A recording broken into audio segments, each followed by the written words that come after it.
Hello friends, स्वागत है आप सभी का सीबीबीकल आर्ट्स क्लास में। आज के इस वीडियो में सामाजिक विज्ञान भूगोल फर्स्ट चैप्टर के टॉपिक को और आगे कवर करने वाले हैं। पिछली वीडियो में हम लोगों ने कुछ इंपॉर्टेंट टॉपिक को कवर किया था, जैसे आप यहाँ पे देख पाएंगे। ये सारे इंपॉर्टेंट टॉपिक हम लोग पिछली वीडियो में कवर कर चुके हैं। इसमें संसाधन क्या है, संसाधन के प्रकार क्या है, विथ डायग्राम, मैपिंग, कोटेशन अच्छी तरीके से हम लोग कवर किए थे। इसके बाद संसाधन को जो है 3 भागों में बांटा गया है। डायग्राम के माध्यम से आप यहाँ पे दे सकते हैं संसाधन का वर्गीकरण। फिर इसके बाद जो है उसको डिटेल में अच्छे तरीके से यहाँ पे कवर किए थे। फिर इसके बाद संसाधन के वर्गीकरण में जैव और अजैव संसाधन के बारे में, और उसके बारे में फिर डिटेल में हम लोग यहाँ पे विथ फिगर के माध्यम से अच्छे तरीके से समझे थे। पिछली वीडियो में हम लोग सतत पोषण विकास तक कवर कर चुके थे। आज के वीडियो में हम लोग और आगे टॉपिक को कवर करेंगे और शुरुआत यहाँ से करने वाले हैं। बात करेंगे हम लोग भू संसाधन के बारे में। तो यहाँ पे भूमि उपयोग और बंजर भूमि या फिर जो है कृषि योग्य भूमि, इनमें क्या डिफरेंस होता है, इसके बारे में यहाँ पे टॉपिक को कवर करने वाले हैं। ठीक है, तो यहाँ पे आप फिगर में कुछ देख पाएंगे। यहाँ पे भूमि का उपयोग किया जा रहा है और यहाँ पे एक बंजर भूमि है, तो उसमें क्या डिफरेंस होता है, इन्हीं बातों को समझना है।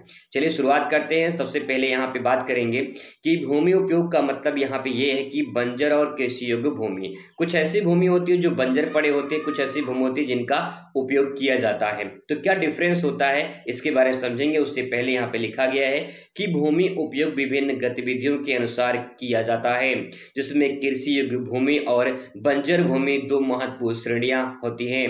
कहने का मतलब ये कि भूमि का जो उपयोग है, बहुत सारी गतिविधियां होती है जिसके आधार पे भूमि का उपयोग किया जाता है। वहां पे इसमें जो मुख्य बातें बताई गई हैं वो कृषि योग्य भूमि और बंजर भूमि के बारे में हमें समझना है। यहाँ से आपके एग्जाम में क्वेश्चन बनते हैं कि जो है बंजर भूमि और कृषि भूमि में अंतर बताइए। तो 4 नंबर का सवाल कंफर्म करने के लिए इस प्रकार से यहाँ पे इसको समझने का प्रयास करेंगे। सबसे पहले यहाँ पे हम लोग कृषि भूमि जो है उसको समझेंगे। तो यहाँ पे लिखा गया है, यहाँ पे आप देख पाएंगे लिखा गया है कि कृषि योग्य भूमि वह भूमि होती है जिसका उपयोग फसल उत्पादन, बागवानी और पशुपालन के लिए किया जाता है। नाम से स्पष्ट है कि कृषि योग्य भूमि यानी ऐसी भूमि जो कृषि कार्य के लिए उपयोग की जाती है, उसे कृषि योग्य भूमि कहा जाता है। इसके बाद इसकी कुछ विशेषताएं लिख देंगे। क्या क्या विशेषताएं इसमें हैं तो देख पाएंगे। कृषि योग्य भूमि मिट्टी उपजाऊ होती है, पहला पॉइंट। इसके बाद जो है सिंचाई की सुविधा उपलब्ध होती है। इसके बाद जो है वर्षा और जलवायु फसल उत्पादन के लिए अनुकूल होती है। और नेक्स्ट इसमें खाद्यान्न, दलहन, तिलहन, फल, सब्जियां आदि की खेती की जाती है। तो सिंपल सी बात है कि कृषि योग्य भूमि कृषि कार्य के लिए उपयोगी होती है और उसकी कुछ यहाँ पे विशेषताएं हैं, इसके माध्यम से आप इसे समझ सकते हैं। इसके बाद तो बात करते हैं यहाँ पे बंजर भूमि के बारे में। तो बंजर भूमि क्या होती है इसको समझते हैं।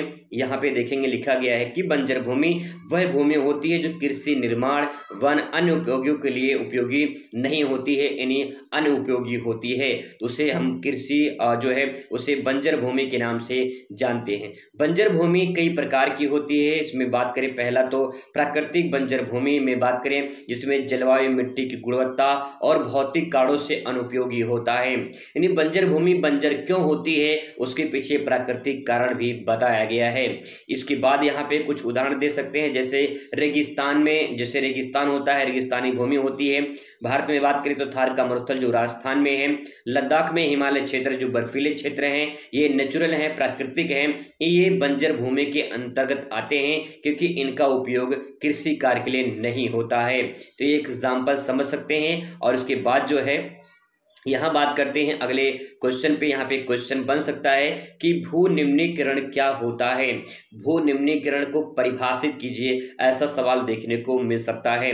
तो यहाँ पे आप देख पाएंगे कि भू निम्नीकरण का मतलब ये होता है कि भूमि का ह्रास होना, जो उसमें उत्पादकता होती है, जो उत्पादन होता है उसके उत्पादन का कम होना, या भूमि की उर्वरा शक्ति का ह्रास होना भूमि निम्नीकरण कहलाता है। इसको डिटेल में थोड़ा समझते हैं। तो भू निम्नीकरण का अर्थ भूमि की उत्पादकता, गुणवत्ता में गिरावट, जिससे कृषि और वन्यजीव, जल संचयन और अन्य प्राकृतिक जो कार्य होते हैं उनके लिए अनुपयोगी होता है।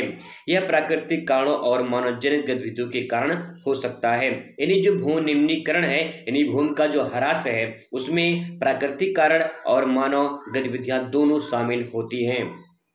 यहाँ पे दोस्तों देख पाएंगे कि कैसे कैसे इसके कारण होते हैं। तो आइए डिटेल में समझते हैं कि कौन कौन से इसके कारण यहाँ बताए गए हैं। सबसे पहले बात करते हैं भू निम्नीकरण के कारण में। पहला है कारण प्राकृतिक कारण। प्राकृतिक कारण में अगर बात करें तो यहाँ पे मृदा अपरदन पहला होता है। मृदा अपरदन यानी मिट्टी का कटाव। मिट्टी के कटाव के कारण भू निम्नीकरण होता है।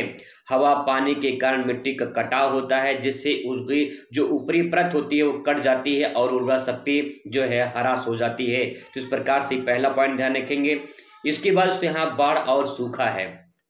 जब बाढ़ आती है तो बाढ़ के कारण भी जो है भूमि का ह्रास होता है। अत्यधिक जल प्रवाह या पानी की कमी कारण मिट्टी की उर्वरता घटती है। तो दूसरा पॉइंट ये हो जाएगा। इसके बाद तीसरा है भूकंप और ज्वालामुखी।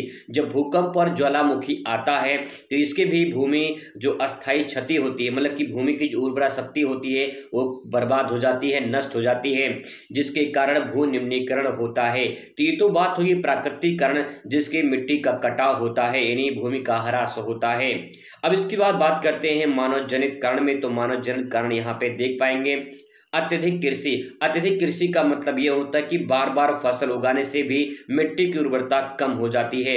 किसी भी क्षेत्र में अगर वही फसल बार बार उगाया जाए तो उससे उर्वरा शक्ति की ह्रास होती है।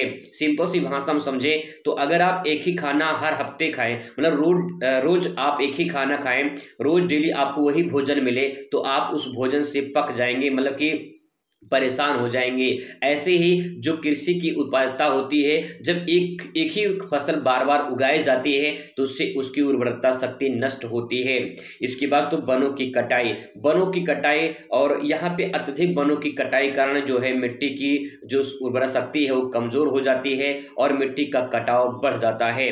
इसके बाद अत्यधिक चराई। अत्यधिक चराई का मतलब ये होता है कि पशुओं को अत्यधिक चराई करते हैं, जिससे मिट्टी की जो उर्वरी शक्ति होती है, उर्वरी शक्ति या उर्वरा शक्ति कह सकते हैं, जो उपजाऊ शक्ति होती है, जो परत होती है ऊपरी वाली, वो खत्म हो जाती है और उससे मिट्टी का ह्रास होता है। इसके बाद तो बात करें खनन की। तो खनन में जैसे खुदाई होती है तो खुदाई के कारण जो मिट्टी की उर्वरा शक्ति होती है ऊपरी परत हट जाती है, जिससे अत्यधिक नुकसान होता है और इस प्रकार से मिट्टी जो होती है वो अनुपजाऊ हो जाती है। वही बात करें औद्योगिकरण और शहरीकरण कारण, तो यहाँ पे देख पाएंगे कि फैक्ट्रियां, सड़कों और इमारतों के कारण भू निम्नीकरण होता है। जब मिट्टी का जो है खुदाई होगा तो उसके बाद जो है औद्योगिकरण का विकास होगा, वहाँ पे शहरीकरण का विकास होगा, जिसके कारण वहाँ पे बहुत सारी समस्याएं उत्पन्न हो जाती हैं। इसके बाद तो बात करते हैं यहाँ पे अगले पॉइंट पर, रासायनिक उर्वरकों और कीटनाशकों का अत्यधिक उपयोग के कारण भी मिट्टी की जो जैविक शक्ति होती है वो नष्ट हो जाती है और फिर इसके बाद मिट्टी का ह्रास होता है। ठीक है, तो कुछ ये पॉइंट थे जिसे आप आसान शब्दों में समझ सकते हैं। इसके बाद तो बात करें यहाँ पे मिट्टी के भूमि निम्नीकरण को रोकने के उपाय में, तो दे सकते हैं वनों की रक्षा करना, यानी वन को अधिक से अधिक लगाया जाए और मृदा संरक्षण करना चाहिए। जैसे कि जो खेती वगैरह होती है उसमें मृदा का संरक्षण करना चाहिए कि मिट्टी कटाव ना हो, मिट्टी का अपरदन ना हो, इस प्रकार से। ठीक है, नेक्स्ट है सतत विकास। सतत विकास का मतलब ये होता है कि जैविक खाद और कम जल वाले जो खेती होती है उनको बढ़ावा दिया जाए। ठीक है, इसके बाद जो है चारागाह प्रबंधन, यानी जो है पशु के चराने के लिए एक ऐसी व्यवस्था किया जाए जिससे उर्वरा शक्ति नष्ट ना हो। वही बात करें खनन गतिविधियों को नियंत्रित किया जाए। जो विभिन्न स्थानों पर खनन होता है यानी खुदाई होता है उसको नियंत्रित किया जाना चाहिए, जिससे मिट्टी की उर्वरा शक्ति नष्ट ना हो। इसके बाद जल की संरक्षण तकनीकें, यानी वर्षा जल संचयन करना चाहिए, जिससे हम सिंचाई की सुविधाओं में सुधार कर सकें। इसके बाद है भूमि का उपयोग योजना, यानी भूमि को इस प्रकार से उपयोग करना चाहिए जिससे एक आने वाले दिनों में भी भूमि का ह्रास ना हो। तो ये कुछ पॉइंट है जिसे आप समझ सकते हैं और आसान शब्दों में आप लिख सकते हैं। इसके बाद तो अगली टॉपिक रहेगी मिट्टी का, मतलब भारत की मिट्टियां। भारत में कौन कौन सी मिट्टियां पाई जाती हैं और किन किन राज्यों में पाई जाती हैं, क्या क्या फसल उगाए जाते हैं, इन सब के बारे में चर्चा करेंगे अगली वीडियो में। बेहतरीन तरीके से समझने वाले हैं। मुलाकात करते हैं अगली वीडियो में। तब तक खुश रहिए, मस्त रहिए और जिंदगी में स्वस्थ रहिए। धन्यवाद।